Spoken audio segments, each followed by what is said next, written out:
Sir Aravalli geographical significance గురించి explain చేస్తారా? So Aravalli గురించి చదువుతున్నాం, రైట్, వెరీ గుడ్ తల్లి.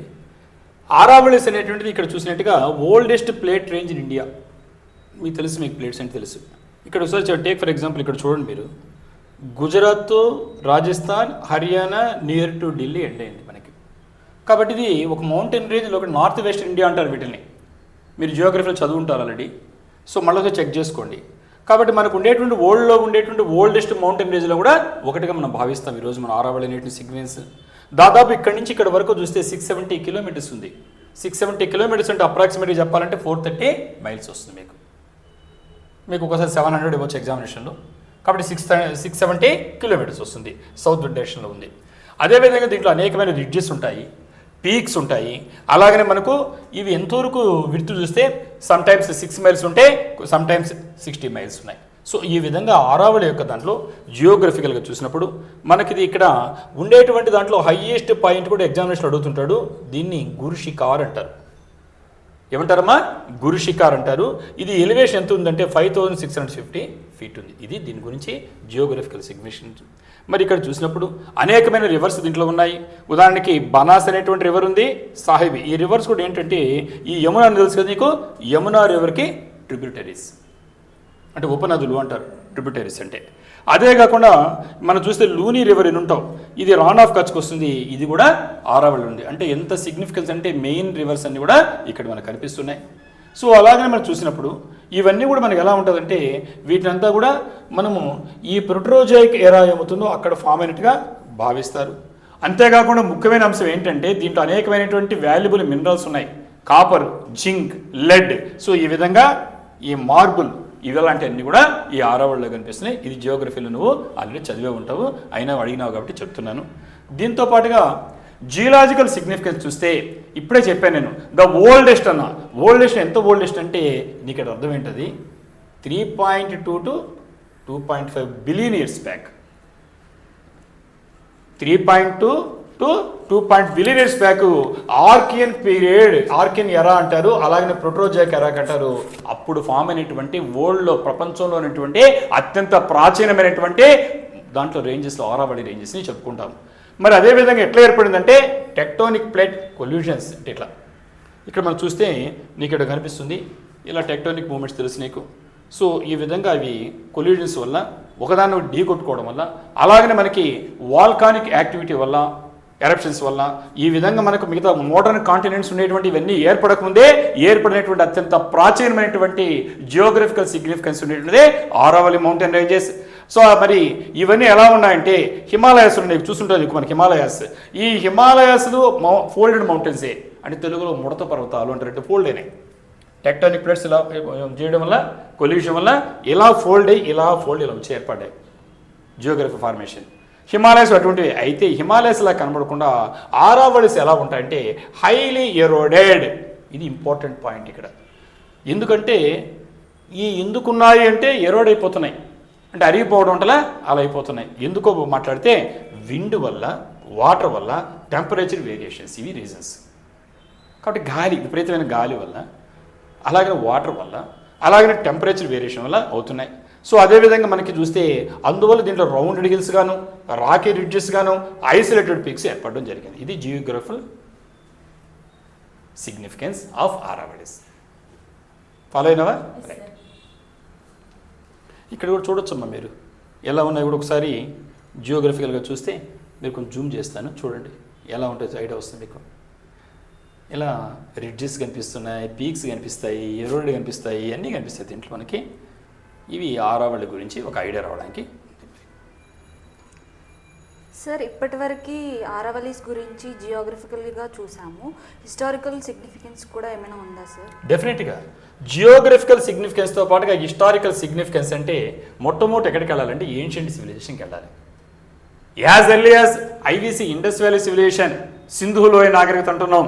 సింధు లోయ నాగరికత ముందు ఉండేటువంటి ప్రీ హిస్టారిక్ పీపుల్ కూడా ఇక్కడ ఎవిడెన్సెస్ మనకు కనిపిస్తున్నాయి మనకి. అందుకే దానికి ఇక్కడ చూస్తే ముఖ్యంగా దేనికంటే న్యాచురల్ ప్రొడక్షన్ ఉంది, ఒక ప్రకృతి సిద్ధమైన రక్షణ ఉంది ఇక్కడ ఉండే వాళ్ళకి. అలాగే access stone and metals, pre historic people, ఆది మానవులకు కావాల్సినటువంటి స్టోన్ కావచ్చు, స్టోన్ ఏజ్లో ఆ తర్వాత వచ్చినటువంటి మెటల్ ఏజ్లో ఈ లోహం కావచ్చు ఇక్కడ అబెండెంట్గా దొరుకుతుంది. ఫారెస్ట్ రిసోర్సెస్, ఫ్లోరా కానీ ఫానా కానీ బయోడైవర్సిటీ ఉన్నాయి కాబట్టి వేరియేషన్ అలాంటి వాళ్ళ దీన్ని ప్రిఫర్ చేశారు. అలాగనే వాటర్ ఫ్రమ్ సీజనల్ స్ట్రీమ్స్, రకరకాల కాలాల్లో వాటర్ వస్తుంది. ఆ వాటర్ అంతా ఏమవుతుందంటే అక్కడ ఉండేటువంటి ఫరోస్లో వాటికి గడిపోయేసి ఎప్పుడు పెరినియల్ వాటర్ అంటాము ఇలా దొరుకుతుంది. సో అనేకమైన కారణాలు కాకుండా దాని తర్వాత స్టోనేజ్ తర్వాత వచ్చిన మెటలైజ్ లోహయుగం, రాతియుగం తర్వాత స్టోనేజ్ తర్వాత మెటలైజ్ అంటాము లోహయుగం. ఆ లోహయుగంలో ముఖ్యంగా రాజస్థాన్లో ఉండేటువంటి ఎక్కడైతే మనము మైన్స్కి ఫేమస్ అయినటువంటి కేంద్రం ఉందో అక్కడ కాపర్ మైనింగ్ సైట్స్ కనిపిస్తున్నాయి. దీని అర్థం ఏంటంటే ఆరావళీస్ అనేది మెటలర్జికల్ హబ్గా ఉండింది ఏన్షియంట్ సివిలైజేషన్ పీరియడ్లో. Even before IVC Indus valley civilization కంటే ముందే ఇక్కడ మనకు ఈ లోహాన్ని కనిపెట్టడానికి స్టార్ట్ అయింది. అందువల్ల మనం చూడండి ఇండియాలో ఉండేటువంటి అనేకమైనటువంటి మల్టిపుల్ ఆర్కియలాజికల్ సైట్స్ ఏమవుతున్నాయో అక్కడంతా టూల్స్, వెపన్స్, ఆర్నమెంట్స్ ఇవన్నీ కూడా ఆరావళిలో ఉండేటువంటి మినరల్స్ ఏమవుతున్నాయో వాటితో చేసినటువంటి టూల్స్, వాటితో చేసిన వెపన్స్, వాటితో చేసిన ఆర్నమెంట్స్ కనిపెట్టడం జరుగుతుంది. సో కాబట్టి హిస్టారికల్గా ఏన్షియంట్ సివిలైజేషన్ ప్రకారంగా ఉండడమే కాకుండా హిస్టరీకి వెళ్ళామంటే మరి హిస్టరీలో కూడా చూడండి ఒకసారి. ఇక్కడ మనకు అనేకమైనటువంటి ఫోర్ట్స్ కనిపిస్తాయి హిస్టరీలో. ముఖ్యంగా చెప్పాలంటే ఈ కుంభల్గర్ కానీ అలాగనే ఈ రాంతోంబర్ కానీ ఛత్తీస్గఢ్ కానీ ఇలాంటివన్నీ కూడా స్ట్రాటజిక్గా ఆ రోజుల్లో ఉండే వాటిల్లో ఇన్ అండ్ అరౌండ్ ఆఫ్ మనకు ఉండేటువంటి వాటిల్లో ఈ యొక్క ఆరావళి హిల్స్లోనే మనకు కనబడడం కనిపిస్తాయి. సో అది ట్రేడ్ రూట్స్గా పనికొచ్చాయి ముఖ్యంగా. సో అంతేకాకుండా మనం చూస్తే మనకు ఇన్వేషన్స్ని అనేకమైన దాడులు దండయాత్రలు జరిగినప్పుడు భారతదేశం పైన దాన్ని ఆపడానికి ఈరోజు మనకి మిలిటరీ స్ట్రాటజీగా ఉపయోగపడింది. అందుకే మన అంతేకాకుండా అన్నిటికంటే important acted as a buffer against desert expansion. మీకు తెలుసు థార్ డెజర్ట్ ఉంది, థార్ ఎడార్ అంటాం. ఆ థార్ ఎడార్ రాజస్థాన్లోంచి ఎక్స్పాండ్ కాకుండా న్యాచురల్ బ్యారియర్ లాగా ఆరావళి మనకు కనిపిస్తుంది. ఇక్కడ ఉండేటువంటి అన్ని కూడా మీకు ఇచ్చానమ్మా. ఇక్కడ చూడండి ఒకసారి కుంభల్గర్, ఇది ఫోర్ట్ చూడండి ఎంత బాగుందో చూడండి. ఈ ఎంత కూడా ఆరావళి హిల్స్ అయితే ఈ కుంభల్గర్ ఫోర్ట్ మనకు కనిపిస్తుంది. సో మనకు అదేవిధంగా ఇక్కడ మనకు ఉండే వాటిల్లో ఈ రాంతోంబర్ ఫోర్ట్ చూడండి ఎక్సలెంట్గా ఉంటుంది, మీకు వెళ్ళి కానీ సెట్ చేసుకున్నారంటే. అలాగని ఛత్తీస్గఢ్ పౌరుషానికి ప్రత్యేకానికి గుర్తుగా ఉండేటువంటి దాంట్లో అందుకోసే రాజపుట్స్ అనేవాళ్ళు ఎవరైతే మనకు పౌరుషానికి ప్రత్యేకగా హిస్టరీలో చదువుతుంటారో ఈ రాజపుట్స్ అనేవాళ్ళు ఏం చేశారంటే దీనికి ఇలా ఉండేటువంటి రగ్ టెరైన్ అంటే ఒక విధంగా చెప్పాలంటే ఒక రాళ్ళు, రప్పలు, కొండలు, కోనలు రకరకాలుగా ఉండేటువంటిది దీన్ని ఒక స్ట్రాంగ్ ఫోర్ట్స్గా బలమైనటువంటి శత్రు దుర్భేదమైనటువంటి కోటలుగా మలుచుకోవడానికి వాడుకున్నారు. అందుకే ఈ ఆరావళి అంటే అది జియోగ్రఫీగానే అడిగావు, నువ్వు అడిగింది హిస్టారీ అడిగినావు. నెక్స్ట్ ఎస్, చరిత్రకి జియోగ్రఫీకి అనుసంధానం చేసేటువంటి ఒక చారిత్రక నేపథ్యం ఉండేటువంటి ఒక కొండలు కాదు, రాళ్ళు కాదు, దాంట్లో ఇట్లా తాకినామంటే చరిత్ర వినిపిస్తుంది. అవి ఆరావళి హిల్స్. నీకు హిస్టారికల్గా సిగ్నిఫికెన్స్ కూడా నీకు తెలిసిందనుకుంటా. ఆరావళి అంటేనే చరిత్ర. ఆ చరిత్ర ప్రాచీన మానవుడి చరిత్ర దగ్గర నుంచి చరిత్ర కాలం వరకు మనకు అనిపిస్తుంది. క్లారిఫై అయింది అనుకుంటా. సార్ రీసెంట్గా న్యూస్ పేపర్ చదువుతుంటే కూడా ఆరావళి హిల్స్ గురించి వచ్చింది సార్, దాని గురించి కొంచెం ఎక్స్ప్లెయిన్. డెఫినెట్గా అమ్మా. ముఖ్యంగా మరి ఏదైతే జియోగ్రఫికల్ సిగ్నిఫికెన్స్ కలిగిందో, ఏదైతే జియోలాజికల్ సిగ్నిఫికెన్స్ చూసాం మనం ఆరావళి హిల్స్కి చారిత్రకమైన ప్రాధాన్యత కూడా చూసాం. నిజానికి ఈరోజు మనం మాట్లాడాల్సిన టాపిక్ ఏంటంటే బర్నింగ్ టాపిక్.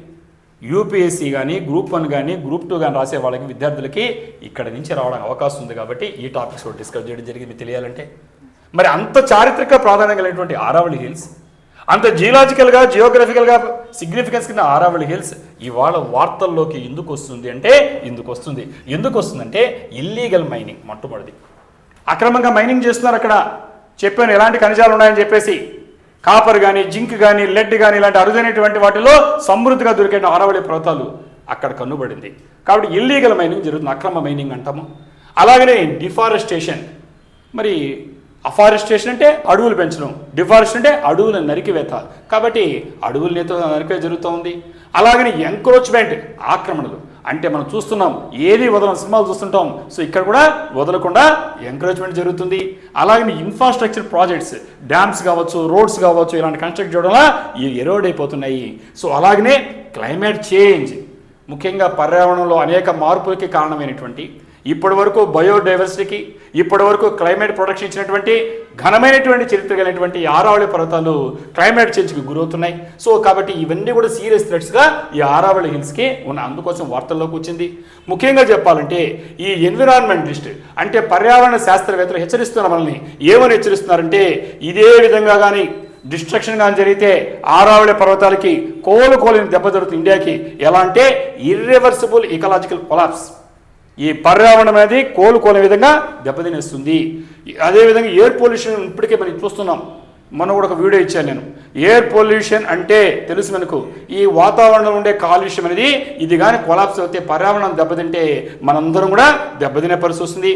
అలాగనే మనకు డిజర్ట్ స్ప్రెడ్, ఇప్పటి వరకు సహజ సిద్ధమైనటువంటి రక్షణలాగా గోడలాగా పెట్టని గోడలాగా మనకు ఉండేటువంటి ఈ ఆరావళి పర్వతం దెబ్బతింటే మనకి ఈస్ట్ వైపుకి రాజస్థాన్లో ఉండేటువంటి ఎడారి, తారు ఎడారి అది స్ప్రెడ్ అవుతుంది.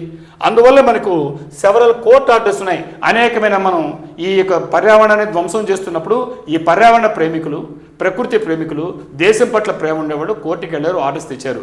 ఈ కోర్టు ఆర్డర్స్ అన్ని కూడా మన అదేవిధంగా గవర్నమెంట్ ఇనిషియేటివ్ అనేది ఈ రోజు యొక్క మన దృష్టి ఏంటంటే ఏ విధంగా దీన్ని రక్షించుకోవాలి. ఈ రేంజెస్ని ఇంత ఘనమైనటువంటి భౌగోళిక అలాగనే మనకు చారిత్రక నేపథ్యం ఉండేటువంటి ఆరావళి పర్వతాలు ఎలా రక్షించుకోవాలి అనే దాంతోనే ఈ ఇచ్చినటువంటి కోర్టు ఆర్డర్స్ కావచ్చు, ఉన్నత న్యాయస్థానం సుప్రీంకోర్టు కావచ్చు, మధ్యవిధంగా మన సెంట్రల్ గవర్నమెంట్ కావచ్చు, ఇవన్నీ చేస్తున్నాయి. అయితే ప్రాబ్లం ఎక్కడుందంటే ఎన్ఫోర్స్మెంట్ రిమైన్స్ ఇన్కన్సిస్టెంట్. మన అన్నీ ఉన్నాయి, మనం అమలుపరచడంలోనే ఎక్కడో మనం జాగ్రత్త చేసుకోవాల్సిన అవసరం వచ్చింది. ఇక్కడ మనం చూసినట్లయితే మీకు ఒకసారి ఐడియా ఉంది. ఇక్కడ చూడండి ఏం జరుగుతుంది, మైనింగ్ జరుగుతుంది. ఇక్కడ చూడండి డిఫారెస్టేషన్, బిఫోర్ అండ్ ఆఫ్టర్ అంటున్నా. అడవులు నరకక ముందు, అడవులు నడికిన తర్వాత. ఇది ముందు ఇలా న్యాచురల్గా ఉండింది, ఆఫ్టర్ డిఫారెస్టేషన్ ఇలా అయిపోయింది. అలాగనే మనం చూస్తున్నాం ఇన్ఫ్రాస్ట్రక్చర్ కన్స్ట్రక్షన్స్ అంటాం, ఇవన్నీ డ్యామ్స్ కావచ్చు, రోడ్స్ కావచ్చు, నీకు బ్రెయిన్ మ్యాపింగ్ ఉండాలని ఇమేజ్ కూడా చెప్తున్నాను నేను. సో ఈ విధంగా ఈ పర్యావరణం దెబ్బతింటే ఇలాంటి పరిస్థితుల్లో ఇటీవల వార్తల్లోకి ఎందుకు వచ్చిన అది ఈ బ్యాక్గ్రౌండ్లో మాట్లాడుతున్నాను. ఎందుకు వచ్చిందంటే ఇటీవల నీకు మన ఉన్నత న్యాయస్థానము ఒక తీర్పు ఇచ్చింది, మీరందరూ తెలుసుంటుంది అన్నమాట. ఏం చెప్పండి. ఎస్, 100 మీటర్స్ అనేటువంటి సుప్రీంకోర్టు ఇచ్చిన తీర్పు ప్రకారంగా November 20th ఇచ్చింది. అక్కడ ఏం చెప్తుందంటే ఒక డెఫినేషన్ ఇచ్చారు. Aravalli hill as any landform in designation district rising 100 meters or more above in local relief. అంటే స్థానికంగా ఉండేది లోకల్ రిలీఫ్ అంటాం. దానికంటే మించి 100 meters అంటే 300 feet, అంతకంటే ఎక్కువ ఉంటే దాన్ని ఏం చెప్పొచ్చు అంటే ఆరావళి హిల్ అనొచ్చు. ఏమనొచ్చమ్మా? ఆరావళి హిల్. అది డెఫినేషన్. అంతకుముందు డెఫినేషన్ లేదు. అందువల్ల చట్టం తప్పించుకునేస్తారు. ఇప్పుడు చెప్పాల్సిన వాడు ఏ మైనింగ్ కావచ్చు, అడవులు నరికే చట్టం తప్పించుకుంటున్నారు. కాబట్టి ఏం చేయాలి, యూనిఫామ్ డెఫినేషన్ ఉండాలి. ఒక్కొక్క రాష్ట్రాల్లో ఒకటి ఉంది, రాజస్థాన్లో ఉంది, హర్యానాలో ఉంది, గుజరాత్లో ఉంది, నియర్ టు ఢిల్లీ అంటే ఒక్కొక్క రాష్ట్రంలో ఉన్నప్పుడు ఎవరి పాటికి వాళ్ళ డెఫినేషన్ చట్టం నుంచి తప్పించుకోవడం అవకాశం ఉంది. కాబట్టి there should be some a clear cut definition for it should be applicable to all the states. అన్ని రాష్ట్రాలకి వర్తించే విధంగా ఉండాలి. అందుకోసమే అసలు ఆరావళి హిల్ అంటే ఏంటి అని డిఫైన్ చేయడం మొదలుపెట్టారు. కాబట్టి 100 meters లోకల్ రిలీఫ్ కంటే 100 meters ఎత్తుకుంటే ఇక్కడ ఉండేటువంటి ఏ జిల్లాలో చెప్తున్నామో, ఏ డిస్ట్రిక్ట్ మాట్లాడుతున్నామో వాటిని డిజిగ్నేటెడ్ డిస్ట్రిక్ట్స్ అంటామో, దాంట్లో వెళ్ళేటువంటి హిల్స్ కానీ 100 meters కంటే ఎత్తుంటే వాటిని ఆరావళి హిల్ అనాలి. మరి ఆరావళి రేంజ్ అంటే ఏంటంటే, ఆరావళి రేంజ్ అంటే 2 or more such hills located with in 500 meters of each other. ఒక హిల్ నుంచి ఇంకో హిల్కి 500 meters ఉంటే చాలు. సో అప్పుడు దాని రేంజ్ అవుతుంది. 2 or more ఉన్నాయనుకోండి, అలాంటి కొండలు కలిసినాయి, అలాంటి హిల్స్ ఉన్నాయి కాబట్టి ఆరావళి హిల్స్ ఉన్నదని ఆరావళి రేంజ్ అన్నారు. సో ఎప్పుడైతే క్లియర్ కట్ డెఫినేషన్ ఉందో ఇప్పుడు చట్టంలో తప్పించుకోవడానికి సాధ్యపడదు. అర్థమైంది కదా మీకు? అది లేనప్పుడు నేను వీళ్ళు కోర్టులో నిలబెట్టాలంటే ఏమవుతుందంటే, నేను ఎక్కడ చేశాను, నేను ఆరావళి హిల్స్ నేనేమి డిస్ట్రక్ట్ చేయలేదు అని తప్పించుకుంటారు. సో ఇది ఒక్కొక్క స్టేట్లో ఒక రకంగా ఉన్నప్పుడు ఒక క్లియర్ కట్ డెఫినేషన్. అయితే ఇక్కడ ప్రాబ్లం ఉంది. ఇక్కడ గవర్నమెంట్ ఏం చెప్తుందంటే క్లారిఫై ఇచ్చింది. దీని అర్థం ఏంటంటే does not mean areas below 100 meters are open for mining. 100 meters above అయితే ఓకే, కానీ 100 meters తక్కువ తప్పించుకోవడానికి లేదు. ఎందువల్లంటే entire hill systems including their enclosed land forms remain protected. కాబట్టి ఇక్కడ మీరే తప్పించుకోవాలని చేస్తున్నారేమో. ఎట్టి పరిస్థితుల్లో 100 meters కదా అబో అని అనుకోబాకండి. దాని లోపల ఉండేటువంటి ఈకో సిస్టంలో ఉండేటువంటి ప్రతి ఒక్కటి దీని కింద వస్తే క్లియర్గా గవర్నమెంట్ క్లారిఫికేషన్ ఇచ్చింది. అయితే దీని మీద వివాదం రాజుకుందమ్మా. ఎందువల్ల వివాదం రాజుకుంటే ఇప్పుడు కూడా జియో పాలిటిక్స్ అంటాం ఏంటని. అంటే జియోలాజికల్గా ఆలోచించి పాలిటిక్స్ నడుస్తుంటాయి ఎక్కడ ఏ దేశంలో అయినా, ఈ దేశంలో కూడా మినహాయింపేం కాదు. ఇక్కడ మనం ఏ పక్షానికి సమర్థించం, నిజం మీ వదిలేస్తున్నాను. ఇక్కడ మనకి ఏం చేస్తుందంటే అఫీషియల్ యూనియన్ ఎన్విరాన్మెంట్ మినిస్టర్ ఉన్నారు భూపేంద్ర యాదవ్ అంటారు ఆయన ఏం చెప్తున్నా అంటే mining eligibility is restricted to just 1.1% of the total 1.44 lakhs square kilometre Aravalli region. Aravalli region ఎంత ఉందంటే 1.44 స్క్వేర్ కిలోమీటర్స్ ఉంది. ల్యాక్స్ 1.44 లక్షల చదరపు కిలోమీటర్లు ఉంది. మేము ఎంత ఇచ్చాము? జస్ట్ 0.1%. 0.1% అంటే 1% కూడా కాదు, 0.5% కాదు. మేము ఇచ్చింది అంతే. మీరేం చేస్తున్నారంటే అపోజిషన్ పార్టీస్ గగ్గోలు పెడుతున్నారు, మేమేదో ఇల్లీగల్ మైనింగ్కి పర్మిషన్ ఇచ్చామని. మేము ఇన్ని చూడండి ఎంత ఉందో ఇక్కడ. 1.44 lakhs స్క్వేర్ కిలోమీటర్స్ ఉంటే 1.44 లక్షల చదరపు కిలోమీటర్లు ఉంటే ఆరావళి రేంజెస్ ఇక్కడి నుంచి అక్కడి వరకు. మేము ఇచ్చింది 0.19%. మీరు గగ్గోలు పెడుతున్నారు, కావాలని రాద్ధాంతం చేస్తున్నారు. మేము ఇప్పుడు ప్రభుత్వం కట్టుబడి ఉంది, ఎందుకంటే దీన్ని ప్రిజర్వ్ చేయడానికి, ప్రొటెక్ట్ చేయడానికి, ఈ మొత్తం ఏదైనా కాకుండా ఇచ్చినటువంటిది కాకుండా మేము ఎంత రక్షిస్తామో అని వీళ్ళు చెప్తున్నారు. అందుకే స్టాప్ స్ప్రెడ్డింగ్ లైస్, అబద్ధాల ప్రచారం చేయబాకని ఈయన నిన్నే సండే, ఈరోజు మండే మరి నిన్నే స్టేట్మెంట్ ఇచ్చారు. కాబట్టి ఎక్స్లో ఆయన ఏం చెప్పారంటే ఇక్కడ మనం దీనిలో చెప్పాలంటే న్యూ డెఫినేషన్ అనేది would damage the mountain system అని అంటున్నారు. ఇవన్నీ అబద్ధాలు, ఇలా చేయబాకండి. యూనిఫామ్ డెఫినేషన్ రావడం వల్ల ఈరోజు మరింత ప్రొటెక్షన్ వస్తుంది. కాబట్టి మేమేమి ఎవరిని ఆలోచించడం లేదు అని ఇస్తున్నారు. ఇలాంటి కాంట్రవర్షియల్ నడుస్తుంది కాబట్టి ఎగ్జామినేషన్లో. కాబట్టి అసలు ఆరావళి హిల్ అంటే ఏంటి, ఆరావళి హిల్ రేంజెస్ అంటే ఎందుకు వార్తలు ఉండే మీకు అర్థమేంటది. ఈ ఆరావళి అంటే మళ్ళీ చెప్తున్నాను, కేవలం ఒక రాక్ ఫార్మేషన్గా చూడబాకండి, ఒక జియోలాజికల్ ఫార్మేషన్ చూడబాకండి, ఒక చరిత్రగా చూడబాకండి. ఇది ఒక్కదిగా చెప్పాలంటే ఈ ప్రకృతిని కాపాడేటువంటి ఒక పర్వత రేంజ్. ఈ భారతదేశంలో ఉండే వాటిలో గర్వంగా అందరం చెప్పుకోవడానికి oldest mountain range in the world అంటున్నాము. అలాంటి మౌంటైన్ రేంజ్ అటు బయోడైవర్సిటీ సిగ్నిఫికెన్స్ ఉంది, ఇకలాజికల్ సిగ్నిఫికెన్స్ ఉంది, క్లైమేట్ సిగ్నిఫికెన్స్ ఉంది, తారాడారి ముందుకు రాకుండా ఆపుతా ఉంది. మరి మనకు ప్రకృతి సహజమైనటువంటి వనరులకు నిలవైంది. ఇన్ని రకాలైనటువంటి ప్రాధాన్యత కలిగినటువంటి ఆరావళి రేంజెస్ అనేది చిన్నప్పుడు బుక్స్లో ఉంటారు.